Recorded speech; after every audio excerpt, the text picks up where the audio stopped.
Cities most definitely have a soul. We cannot begin to imagine it unless we first rid ourselves of the notion that cities are somehow separate from nature. Walls that belong to the city are emblematic of a separation, a division between what is civility and what is natural. In other words, between what is made by man's hands and what is made by God's hands. In such a distinction, we find civilized beauty and natural beauty. Owing to this differentiation, we hold as a belief that in order to find beauty, we have to go to nature so that we can commune with soul. A deeply embedded belief indebted to this distinction is one where it appears to us that there is something innocent which is to be found within nature. The sentiment or a sentiment and an idea is that if we spend just the right amount of time in nature, that some way, somehow, some time inevitably will end up brushing up against this innocence. There is also this idea that the city does something to this innocence, that it deludes the yet to be touched into something corrupt. There are certain cities which have as a reputation for being more evil than others. Common perception dictates that the good dwells just as much as truth, just as much as beauty, and just as much as soul within trees, rocks, streams, mountains, flowers, plants, insects, animals, but definitely not in streets, office buildings, garages, airstrips, or even apartment complexes. That soulful feeling is restored and we feel replenished. So the sentiment goes, so a sentiment goes, when we are near trees, streams, or even water flow sounds. That feeling is to be lost upon entering compounds of concrete or steel of some sort.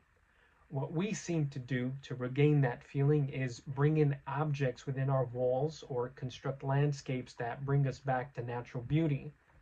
In doing so, aspiring to feel filled with soul. These preconceptions must go opposed if we do not revise our experiences. The cities that we dwell in run the risk of being labeled as soulless or even foreign. Foreign meaning in the sense that they are incapable of being sympathized or empathized with because the experience required therein is something that is outside of our genetic makeup. From time to time, we do find rare springs of beauty in places fogged with smog, as for an example like Los Angeles. They do not, however, resolve this major problem that we have while living in them. It's an issue of existing in peculiarity while dwelling in urban communities. Different thoughts, feelings, and sentiments are required here. This type of sound tends to reverberate in human lives all across the globe, no matter the city. Enlarging our airstrips or finding better ways to travel globally or constructing ways to access human ingenuity are challenges we all face. Added to this line of issues is soul seeking and soul finding beauty. The congestion of noise that we are subjugated to within the busy rush of the cities aids or serve as blockers to this enclosure of soul, thus numbing its existence further. Preserving nature has gotten political. The battles therein have gotten technical and bitter. The grounds on which they're fought are anything but exclusively ecological. They contain rooted aesthetic grounds in the need of soul for beauty. Axiomatically speaking, the need for psyche to have beauty is, well, a basic need. We would die without it. Some of us go to extensive, even torturous methods to beautify what is around us. There are people who are into body modifications, kitchenware, dancing a particular kind of way and not another, and so on. Others are into language, the many different ways in which to speak, while others are into poetry and the beautificative expression of such endeavors. It's normal to feel a loss of soul when nature is threatened, especially when our sense for beauty is pleased through nature. The normal response is to conserve and conserve radically. What often goes misconstrued is thinking that what is being sought to protect are the critters, the animals, the plant, vegetation, anything and everything in between. When in actuality, it's a little bit deeper than that. What is being sought to be preserved is the satisfaction that we get from nature by preserving soul's need for beauty. Our traditional way of thinking toward nature is one of we can do whatever we want with it because, well, matter is soulless, matter isn't alive. This style of thinking toward nature has been considered arrogant and hard. Paradoxically, this attitude has fostered a soft spot in Western thought toward nature in association with beauty. Our models for beauty and shelter for soul have become landscapes and sceneries with skies. This wasn't always the case. We used to think of nature as demon-filled terrain. In the early days of our country, scientific books suggested that wilderness be dramatically altered so as to allow for more sunlight to permeate the air, to allow for the air to dry off and kill off bacteria. Evil lurked within the forest, haunting with the woods. What is now labeled nature wasn't always considered a good thing. Dreadfully terrifying were the woods, and what was in them became to be recognized as something that was villainized. All this to say that what is considered natural doesn't mean beautiful, always. What is considered beautiful isn't always natural. Now, there have been many great philosophical thinkers that have already mentioned a multitude of words connotating the word nature. In the commencing phases of Western thought, perhaps Heraclitus was correct all along when he said that nature loves to hide. In this description of nature, we get a sense for nature's dodgy way of being. There are mythical components to this idea of nature and some of the creatures therein, like the muses or sirens or nymphs or even the other deities. Something about them eludes and evades full captivity. Nature and the natural, in this sense, shows itself or exhibits itself in a play-like manner or in an enveloping kind of manner. Now, to a degree, just uttering the word nature invokes a likely snare into kinds of reminiscences, things we are afraid of, captured by, and things that we want to devote to. Natural involves us deeply into a discussion about its prior history, not so much as vegetative life, gravel, or unthoughtful committed action, but instead in the historical trajectory of an idea that brings along with it movement in images and actually weighs them down. Charles Darwin's Origin of Species is a perfect example of this affect in motion. It required focused attention, observation, differentiation, classification, organization, categorization of what appeared in nature naturally to Darwin. In each placement of whatever thing he was placing in whatever category, a heaviness accompanied the image that made it unbearable to pin it along with anything else. His work illustrates a story of the prolific mythic imagination, as does Johannes Kepler's work or Galileo Galilei's work in the realms of astronomy, or Mark Twain's work in the realm of literature, or Edgar Allan Poe's work in the realm of poetry. This prolific, mythic imagination labors upon the individual consciousness at work establishing and extending myth.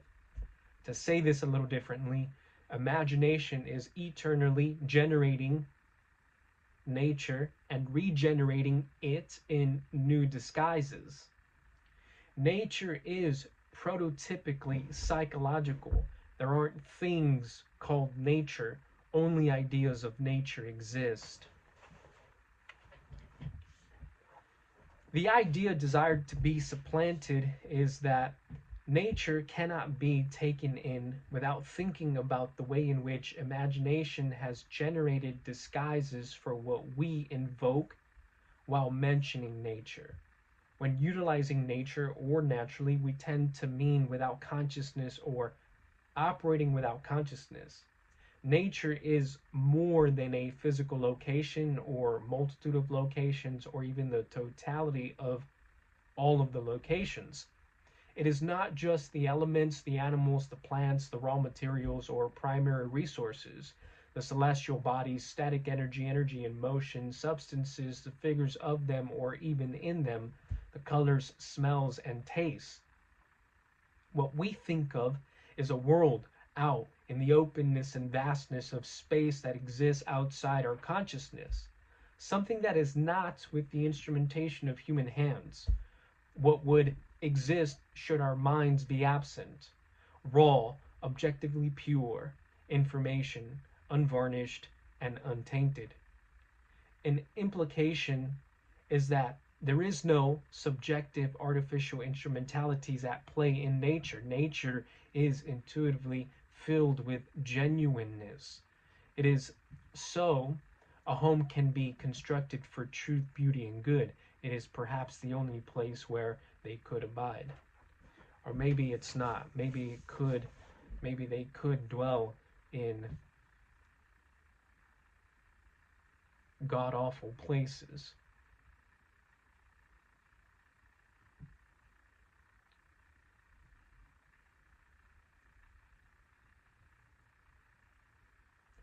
So out of this genuineness contained within nature, a feeling that God-given gifts can be given just as much as received. This is an essential and fundamental sensation of experience to be had. When we find it, when we find this experience of genuineness and God-givenness, of genuine God-givenness, we know it. We know that because of the effects that it has on our bodies, on our psyches, on our spirits, and our souls. We recognize this because it's a profound feeling. This feeling is so deep and impactful that it fundamentally changes us. This metaphysical longing is so imbued within us that we stop thinking and move toward nature because it's where we think we'll find this experience. Nourishment of soul through the appeal to beauty can be found through other means besides just nature. This element that we experience within genuineness of that which is received by God's giving hands. When we turn to nature to gather this feeling alone, we generate a problem. We abandon the city in which we dwell, thus leaving our cities open and vulnerable for destruction. The challenge has been presented as such. Overcoming that soul in our imaginations only has two places, either within natural things or inside of human beings and within human relationships.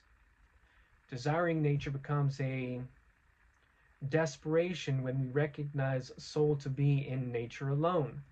Any and every enigma portraying nature, such as sensual or sexual physiologies, exotic fruits and animals, sounds of roaring crashing waters, and mating sounds becomes fantasized and intensely hung on to. Are we taking seriously the idea that everything in between nature and human relationship is without soul? The objects that have been constructed with human hands by human minds and with human consciousness are imagined as soulless objects. What we are surrounded by is filled to be imagined with any sort of eternal, immortal structure.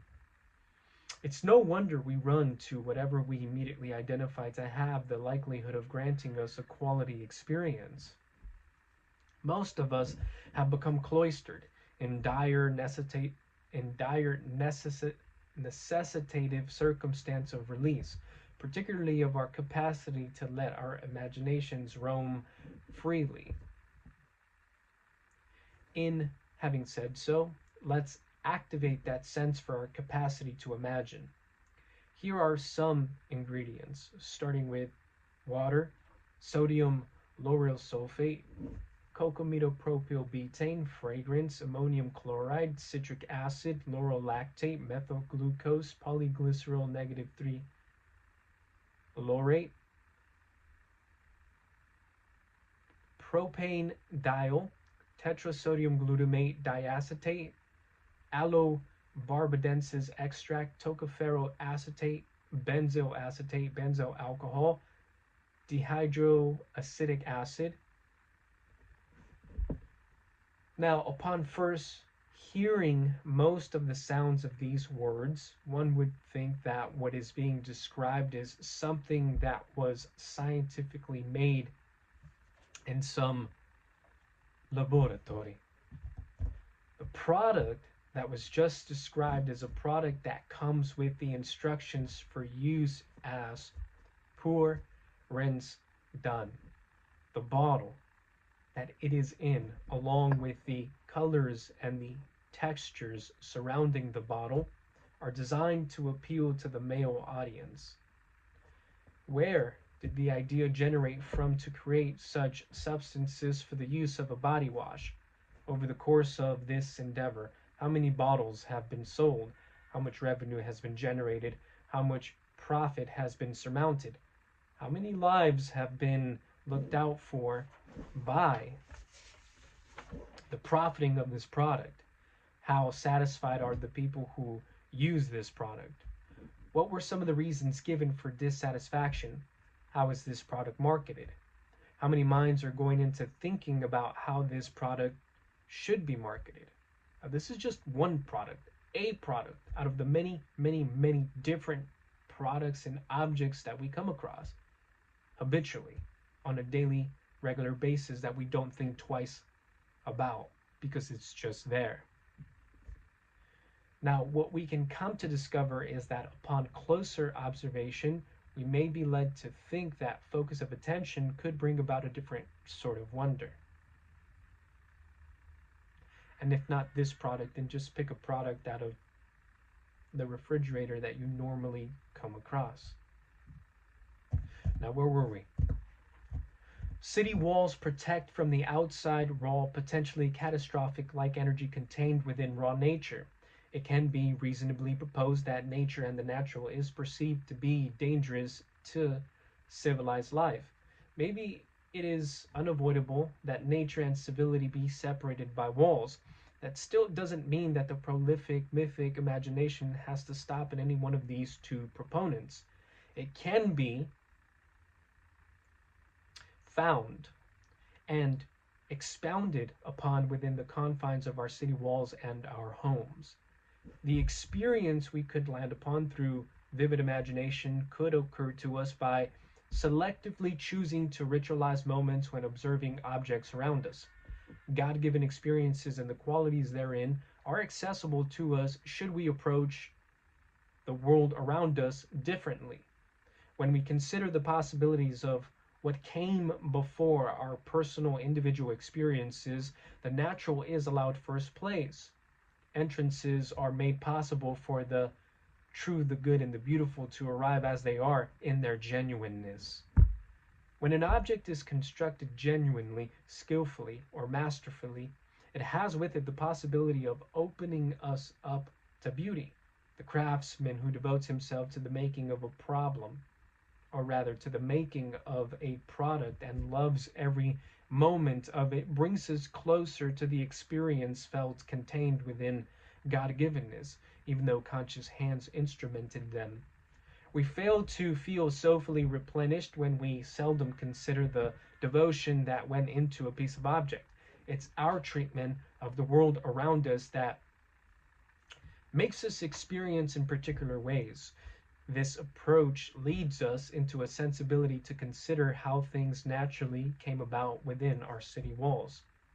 Thinking in this mode and in these modalities is like releasing the knots on a tourniquet one by one until, well, we become unrestrained. We can start to visualize that what drives us to nature can be separated out from the natural world. We begin to visualize that the natural world doesn't always provide this experience, due to us seeing that in multiple separate occasions throughout our history, nature isn't the place for beauty.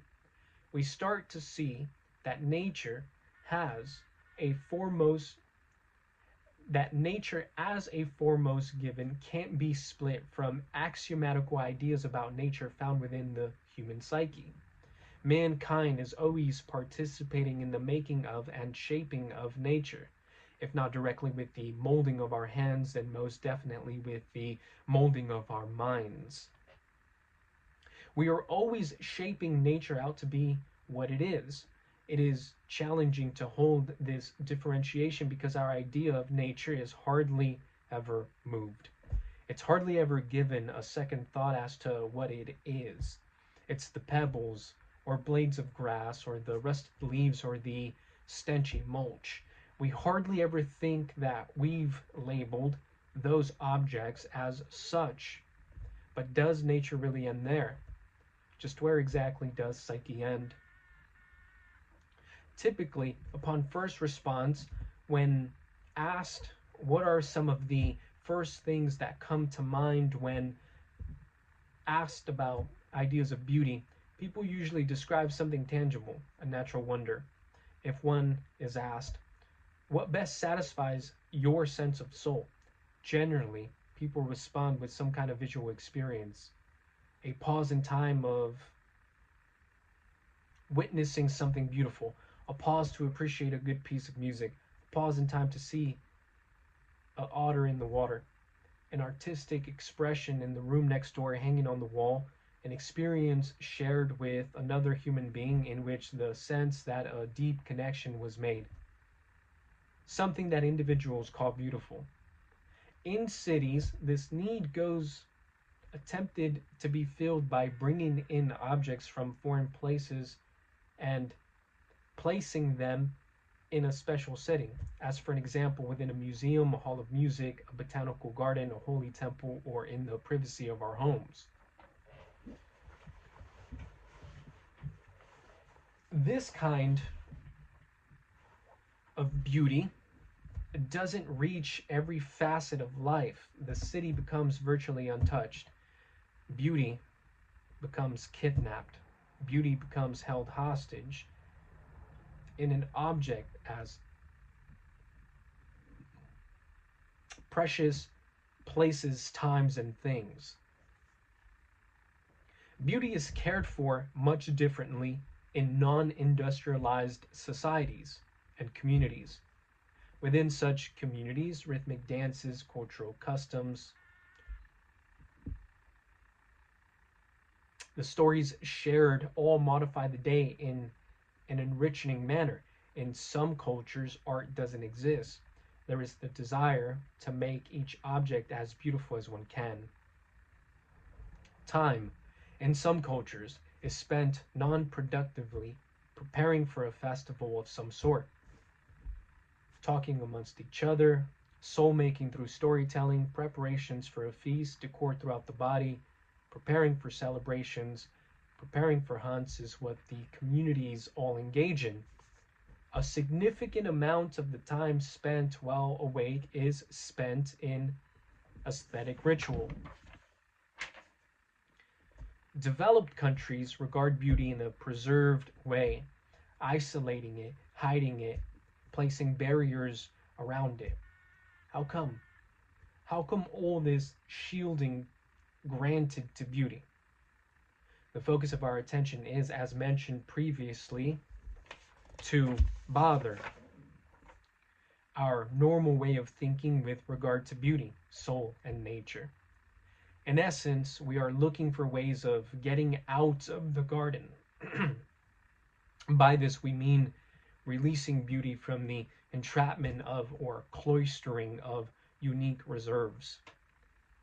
The walled holy grounds that surround beauty carry along with them religious connotations.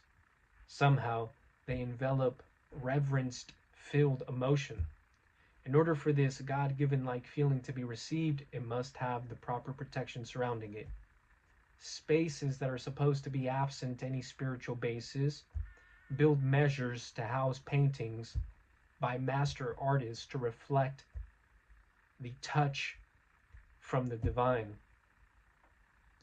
These places are to resemble undisclosingly temples. The relationship between us and the art within these shrines, unbeknowingly, run the risk of developing in us a kind of religious piety.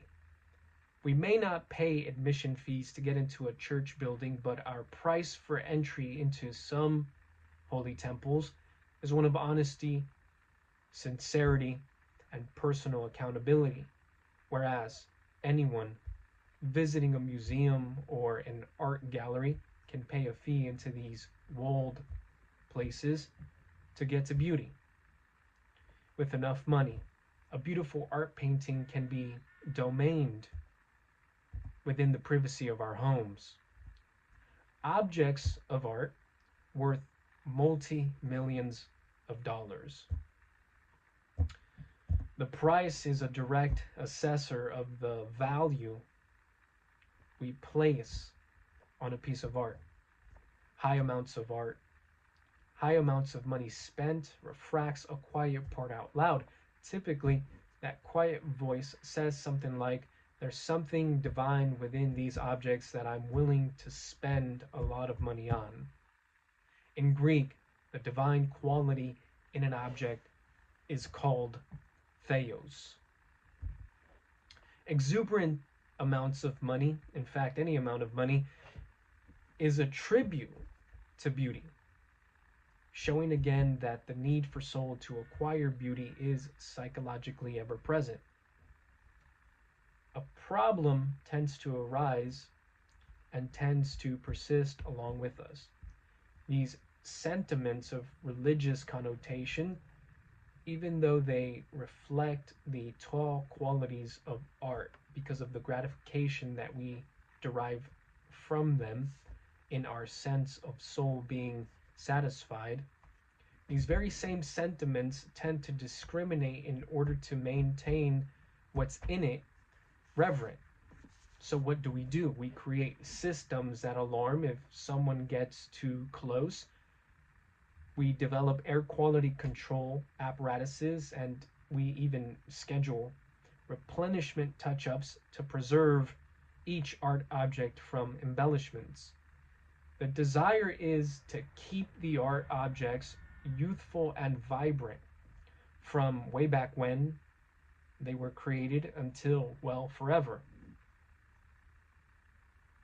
Valuable pieces of art are not to age. That's the sentiment. That's a sentiment.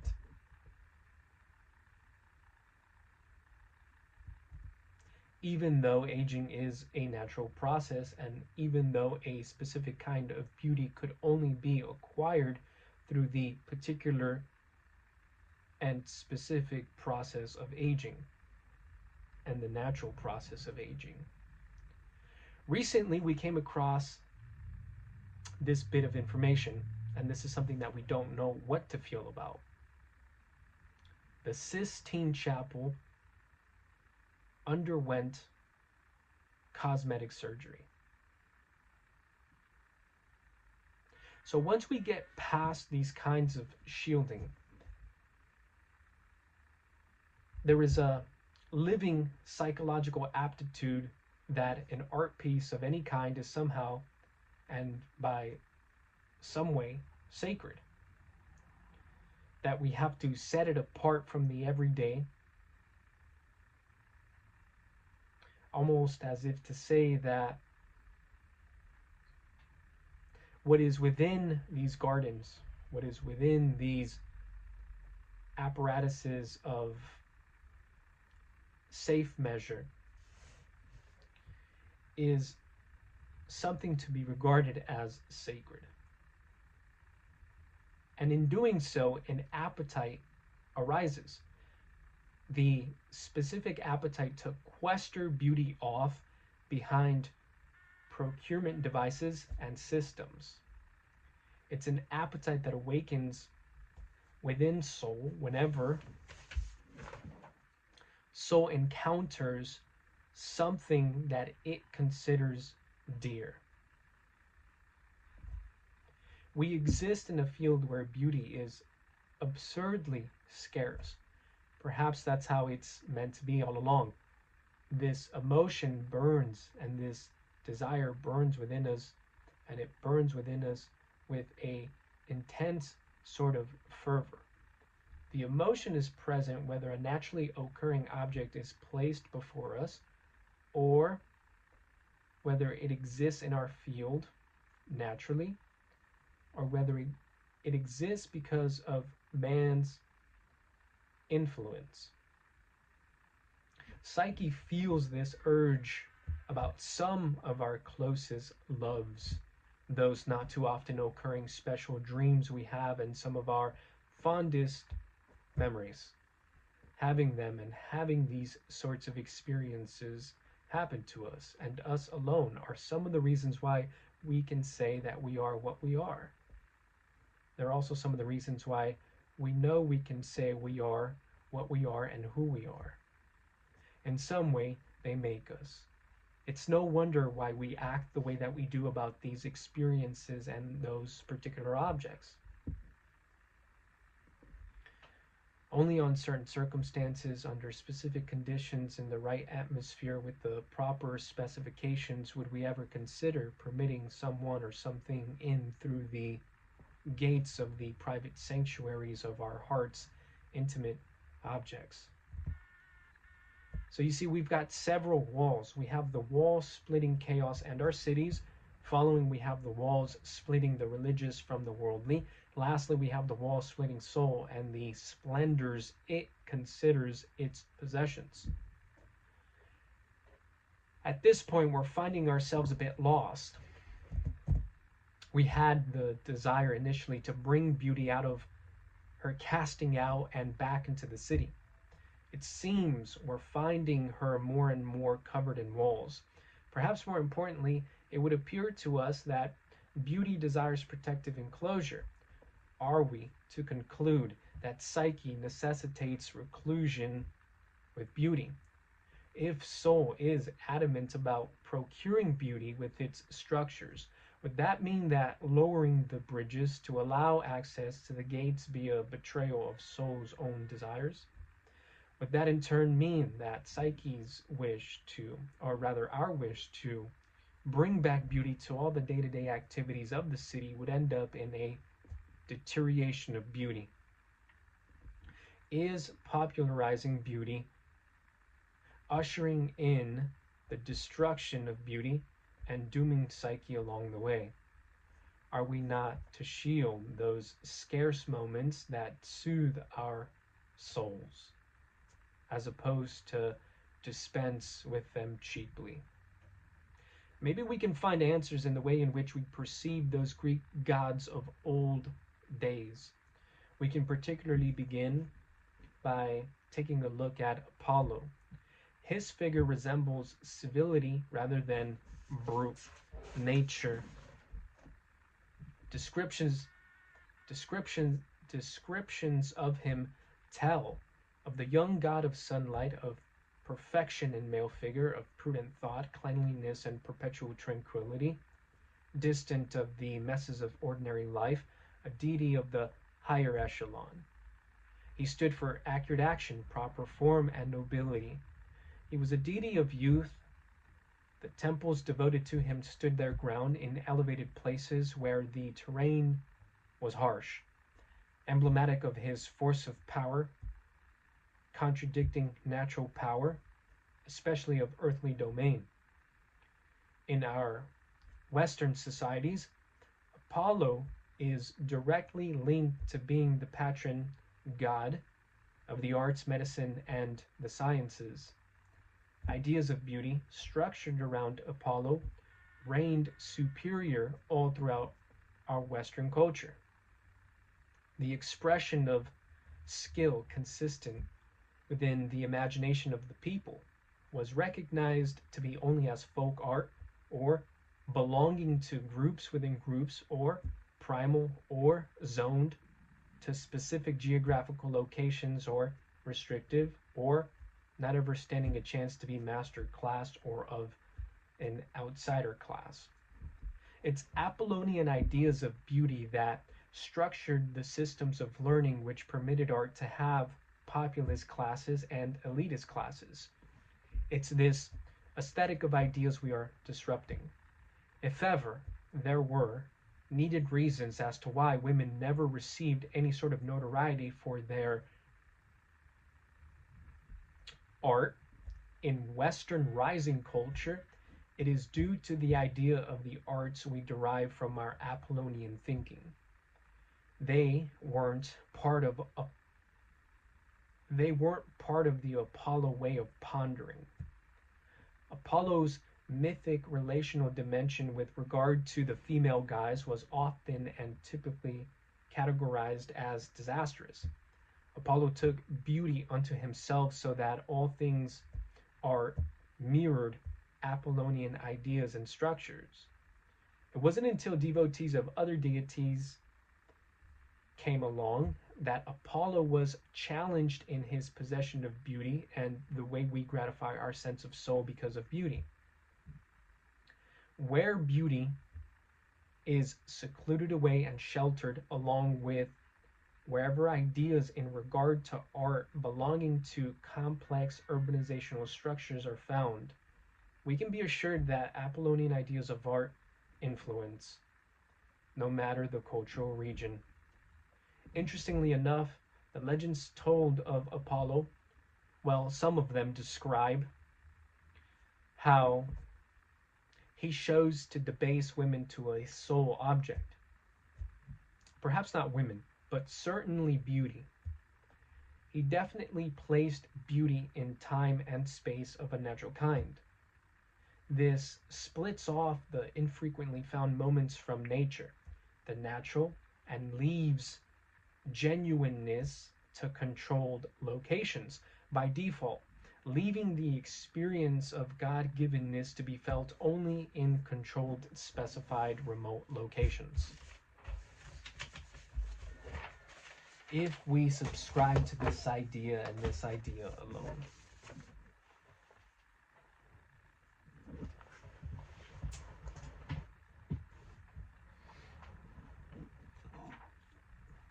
isn't it difficult to say what beauty is? Maybe it's best to avoid making that attempt for now. Why not instead pierce through the life of the issue before we become entangled by the defensive posturings of logic's reasoning toward this topic? Beauty is oppressed. Beauty will continue to go oppressed as long as we fail to give beauty an adequate frame from which to stand. It's useless to talk about beauty if we can't define beauty properly. The usual approaches to defining beauty fall into the categories of subjectivism and or objectivism. Most of us have heard at least once in our life that beauty is in the eye of the beholder. The Scottish Enlightenment philosophical thinker Hume is accredited with this expression. How are disputes to be resolved when it comes to differences in opinions as to what beauty is or what beauty entails? Differences in conclusions as to whether or not a painting is beautiful are typically resolved by a superiorly enlightened being who has acquired a finer taste for beauty. Yes, it sounds very snobbish and very elitist, or mildly aware. It's only a matter of time before this individual of refined taste ends up being the critiquer whose opinions swayed the thoughts of industry. The institution's headmaster ends up becoming the institution's headmaster, ends up becoming the organization's visionary, or ends up becoming the sole proprietor of art itself. Perhaps as an unintended consequence, perhaps as a fully intended consequence, the result of such a process is the assassination of the subjectivist light, whom is illuminated with light within his eyes towards beauty. So what ends up happening? Brokers and controllers start to commodify. Prices begin to be established. Individuals agree, and significance, importance, meaning are all replaced. Lo hermoso y la belleza por venta en una casa de subastas. Beauty to be sold in controlled, specified remote locations. Objectivists feel differently about the matter.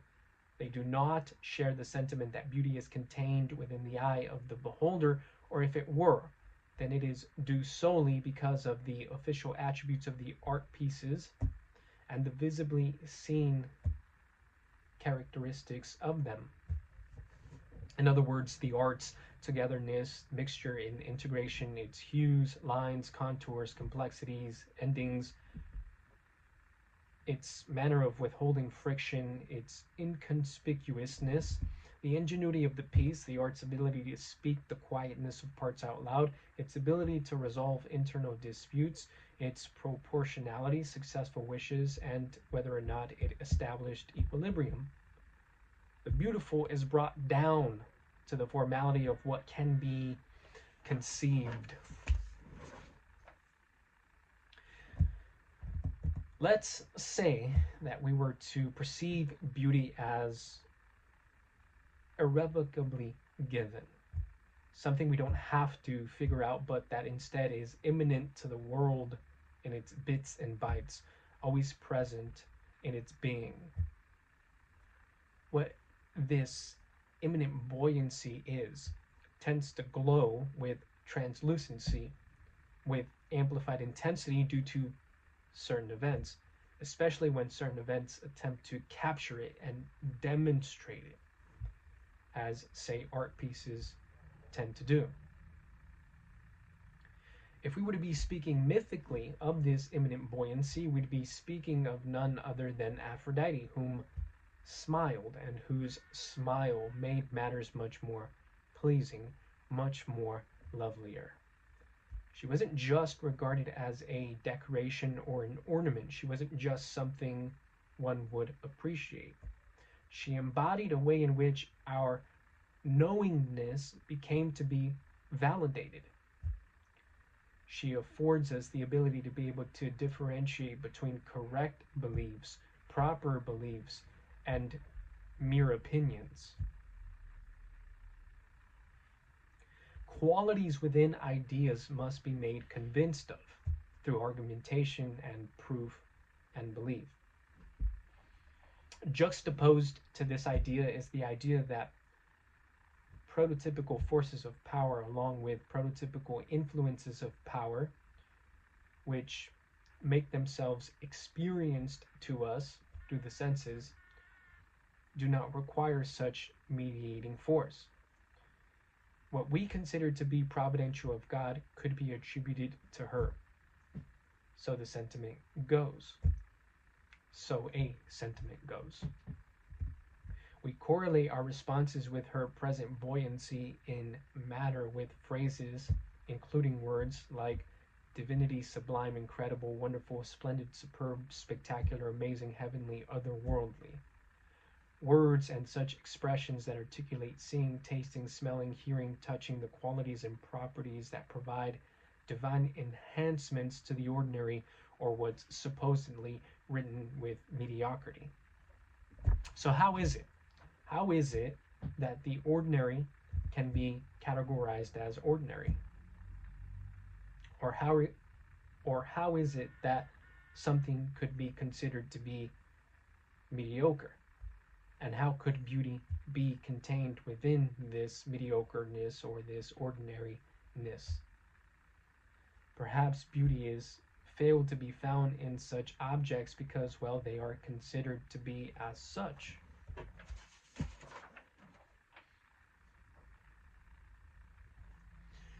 That golden gesture which makes matters increase in pleasantry is made manifest. If it fails to appear in the ordinary or what we deem to be mediocre, it is due to us not devoting enough attention for that golden smile to appear before us. The artist, painter, sculptor, poet, and so on, typically speaking, isn't like this. The genuine artist, the genuine painter, the genuine sculptor, the genuine poet typically isn't like this. He is devoted to pinpointing the exceptional out in the ordinary. The responsibility taken on is to observe object which would normally go overlooked or passed over in our day-to-day with an awareness of aggregating these objects with a divine improvement. A key central theme here would be that there's a little bit of soul in everything if we but just add to it. This way of grasping a sense for the world within Greek myth asserts that Aphrodite's presence is ever present. The word cosmos with a K includes this imaginative sequence in its extension. Not very many people know this. We certainly didn't know this until we unexpectedly, unintentionally came across it. But when cosmos with a K journeyed from Greek to Latin in its version universum, it severed faith with Roman fondness for general rule. All started to converge into one, hence universum, or the structure which aims to assimilate all. Cosmos with a C does not take on the same articulation. Its expression is more akin to properly proportioned order, correctness, making arrangements with what fits. Peculiarities reign over universals. If we live in a world where beauty is never absent but must be perceived in order to fit herself accordingly in our lives, then the proper way of fine-tuning our essences to the cosmos, with a K, would be through sensing beauty. Wherever beauty goes repressed, it is so due to our failure as individuals, along with as a species, to censor. It is as if the cosmos, with a K, themselves suffer according to the exact proportion to which beauty goes repressed. The fabric of our societies leave an itch to scratch because beauty goes misperceived. A devoted, hope-filled romantic brings us stories of his committed action toward remaining true to the beckonings which the cosmos have placed on him, in him, through him. A demand considered foolish to the soul is what is witness the making and molding of talent in live time, what to some is considered a kind of revitalizing elixir.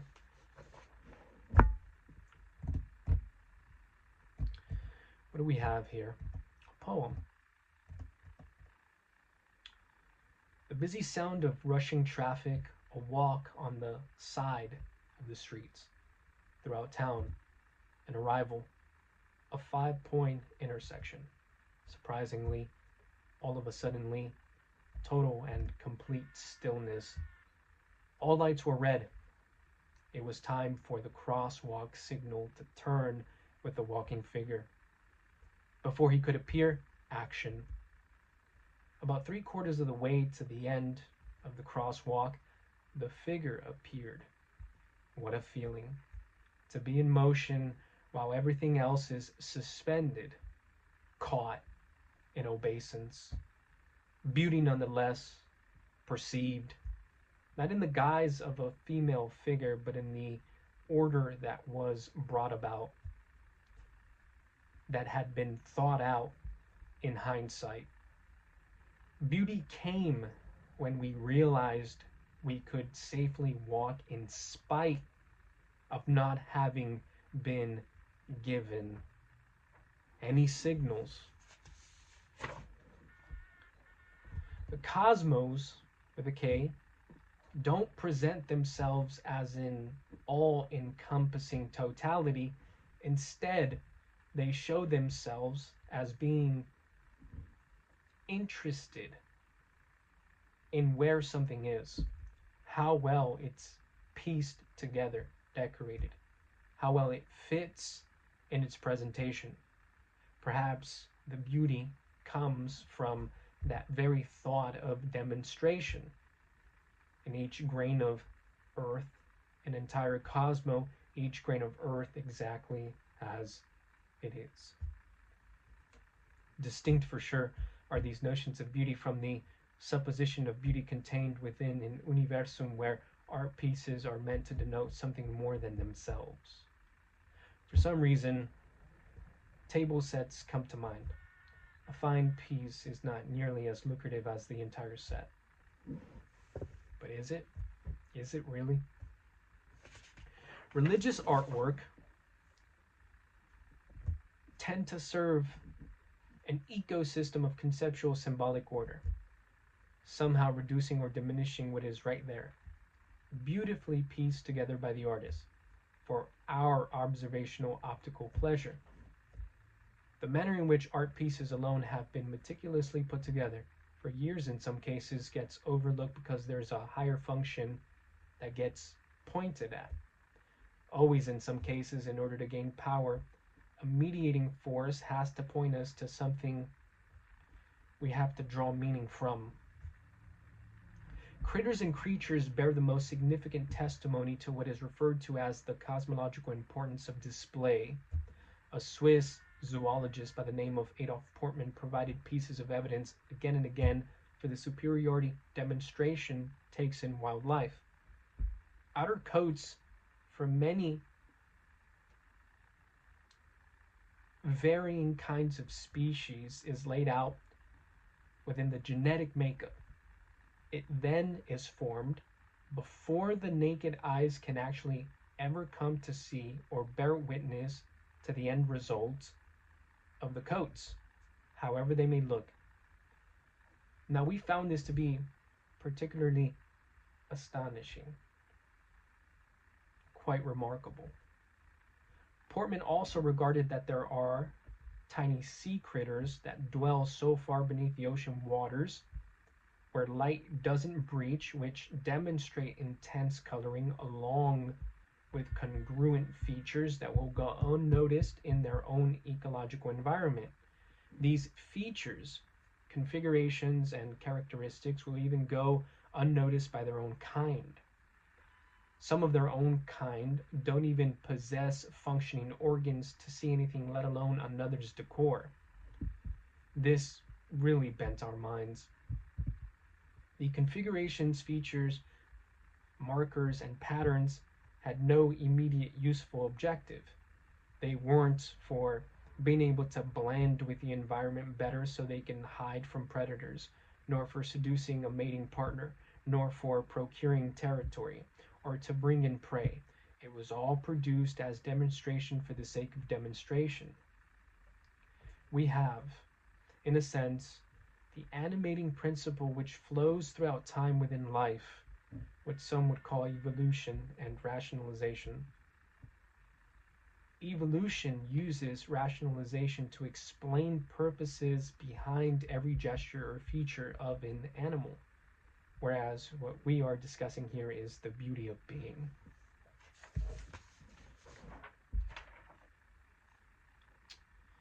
These reflections or impressions stemming from the ideas contained within a classical sense of the word cosmos, along with the ideas contained within Adolf Portman's indications of animal display, hopefully give us a newly refound platform from where to regard beauty from. It's our hope that we can begin to view beauty from the paradigms of subjectivity and objectivity, from what would be inhibitions of the theorized, prolific, mythic imagination.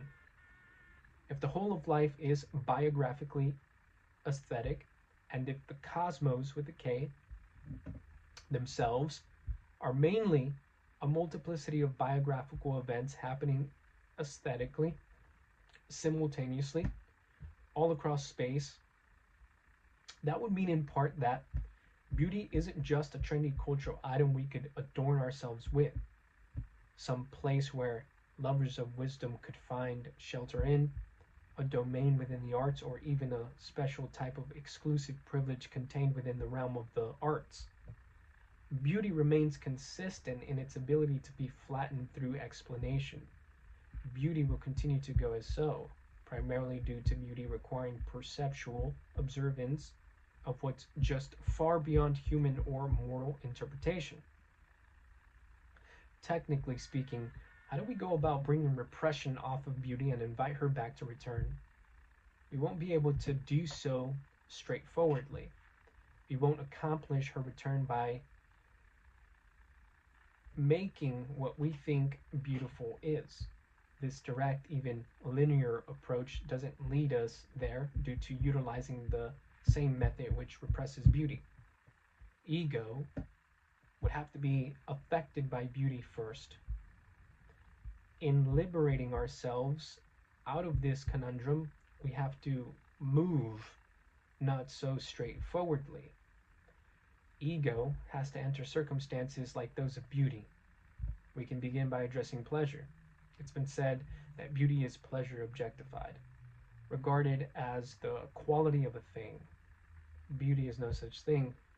What is considered pleasing, delightful, charming, or sensually joyful is all perceived. Brushes up with pleasure from a subjective level are psychological phenomena, whereas what is labeled as pleasure objectively speaking is what we refer to as beauty.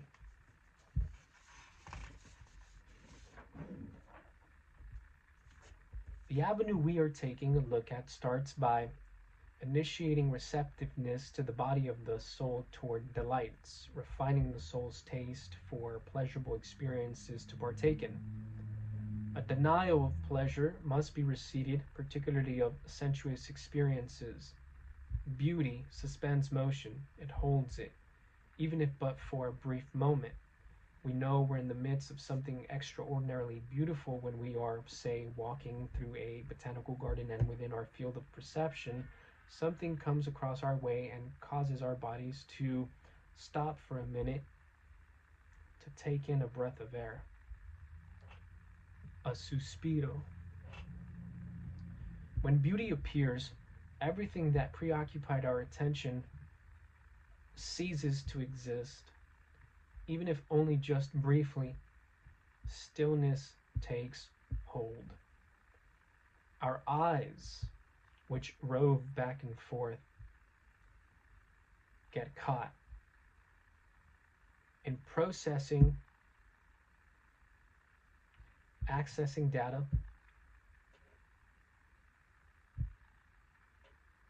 in the process of processing and accessing data. When beauty takes hold, our eyes that usually rove back and forth momentarily pause. They get caught. And things all of a sudden begin to be paused. The unconscious forward motion of the body is awakened to stop. We can't forget the mind's restlessness in linking associations. They too fall victim to stillness when beauty comes along. This capture of motion is something that has long been premeditatively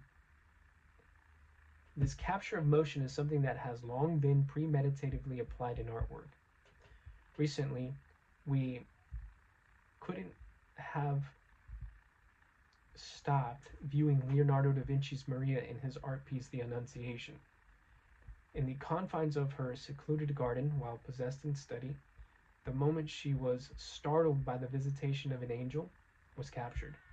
Her expression, static, piercing through, still, after all these years, as if her gesture has remained caught in an eternal presence, successfully maintaining still the organic tendencies of mind, body, spirit, permits soul to receive.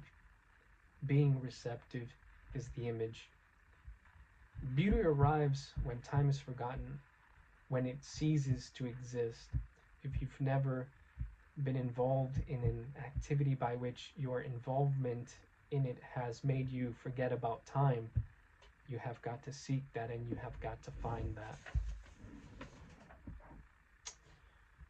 Attention and our abilities to focus it, no matter how much we succeed at it, will always be broken just by the amount of potential stimuli that there is to filter. The concept of time seems to be dogmatic in its approach to persist.